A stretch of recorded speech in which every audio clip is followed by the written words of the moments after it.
before Smackdown went on the air tonight, we saw LA Knight, but not the wrestler LA Knight. We saw the new manager LA Knight. LA Knight appeared in a dark match prior to tonight's SmackDown as the manager of Mace. Yeah, the manager of Mace. And let me go on Twitter and see if I can pull up a photo here. And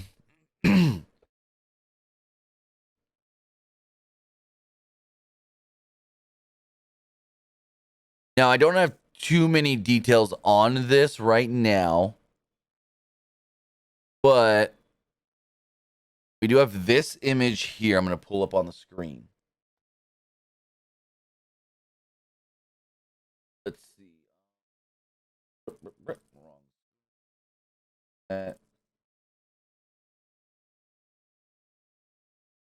We do have this image here.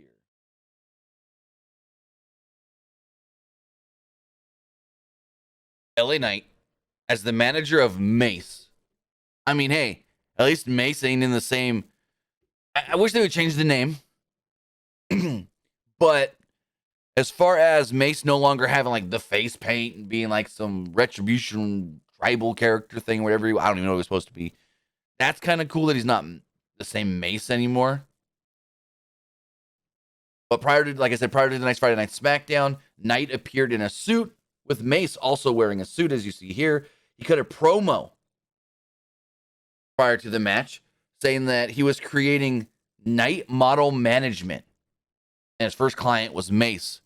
Hopefully, this doesn't mean that LA Knight is just the main roster's version of Robert Stone.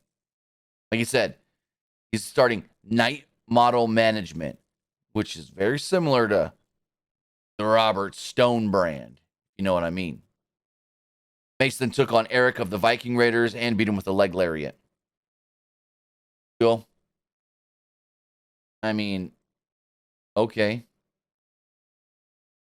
I don't really know much more to say about this, but other than, yeah, LA Knight is now the manager of Mace, and I guess he's going to have his own little faction here called the Knight Model Management. He's creating Knight Model Management. And to me, it sounds like Robert Stone brand for the main roster. That's all. Yeah. So we'll see where this leads to, but I don't have too much faith in this. Like, I get it. He's a great talker and all, but he's also not a bad wrestler. I like watching LA Knight wrestle. I've always been a fan of LA Knight, or when he was Eli Drake. I've always been a fan of him, especially on the mic, but even in the ring, wrestling. So hopefully this isn't a full-on, you're never going to wrestle again while you're in WWE thing, and he can eventually wrestle as well.